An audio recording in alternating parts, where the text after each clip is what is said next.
Well, you know me, it's the Father feared, Spirit steered, Jesus cleared my way.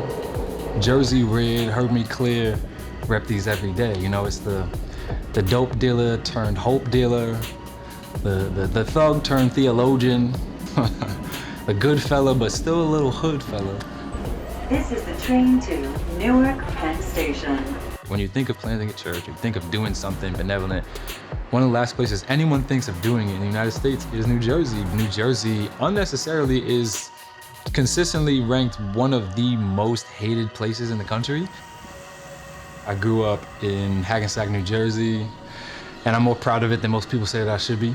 And you know, like many of us, I come from a fractured family from a pretty early age. By the time I was 5, my family was houseless. That just started a cycle in my life of a lot of things, and one thing led to another, and I was a part of a small street gang from the time I was about 12 years old. I was kind of living this double life where I would, you know, I knew the principal of my high school on a first name basis, and I was the captain of my track team. But literally in between breaks in practice, sometimes I would be selling drugs through the gate at my high school. And I was arrested at the age of 18 for the possession of narcotics with the intent to distribute. And you know, that was the first time I say that I sensed something similar to the grace of God in my life, because we only did 3 nights in a holding cell for what should have carried a 1-year minimum sentence in prison for what we were doing. And I had literally been given a freedom that I did not earn. I'd been given grace. I started grasping for something. I didn't know quite what I needed, but I knew I needed a change. A few weeks had passed, and then I walked into this church in Englewood, New Jersey, and the preaching just rocked me in a different way than I think it had ever hit me before. And I remember responding to an altar call that day. I just remember this obvious feeling that God sees me, like specifically. He knows meticulously what I'm experiencing and going through, and that he cares. The next thing you know, there were a couple of guys God started to just strategically place around my life. Over probably a 6-month period, I think I fully grasped who God is and how I should respond to the person and character of Jesus Christ. And I've just been walking ever since. Yellow plates, they haunt me. Hiding in unmanicured pastures, they seek me and they taunt me. I'm wounded, pastor. I know serving me is daunting. I think I could have skipped this chapter.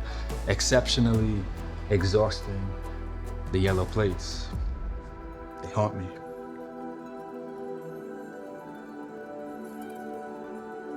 I had gotten a job at Monday.com. I was like the 32nd hire or something like that in the United States of this top 5 startup in the world. But I can't help but shake this deep sense that I'm not supposed to be here. I feel like I have everything I need. I have a great community, I have a good job, I'm about to deliver my first son, you know, like it's just a lot of good things going where I'm at. Why leave? Why go back? Those were the only words that I could really hear from God. It seemed like for a whole season of my walk was just go home. My mentor, brother, lead pastor, Jordan Rice, had an executive director role open. And the whole time I thought maybe I should apply to it, but I didn't want to. And I finally did. And that was what the jump looked like. I made a big sacrifice my family and I did, jumping from the tech world to a church plant. I think it was well worth it.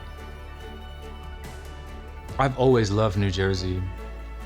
But as I have lived other places, my love for New Jersey has grown dramatically.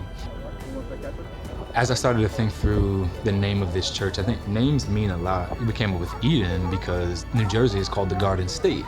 The biblical side of it is that obviously we have the Garden of Eden, and we believe that God has an Edenic vision for the world, right? So then we got the Garden of Eden, the Garden State, and so I thought it would be really, really good and relatable to start a community called Eden that worships Jesus, to help people really learn what Eden actually is. I believe that Jesus reigns here, and I just think it's time for other spirits to realize that.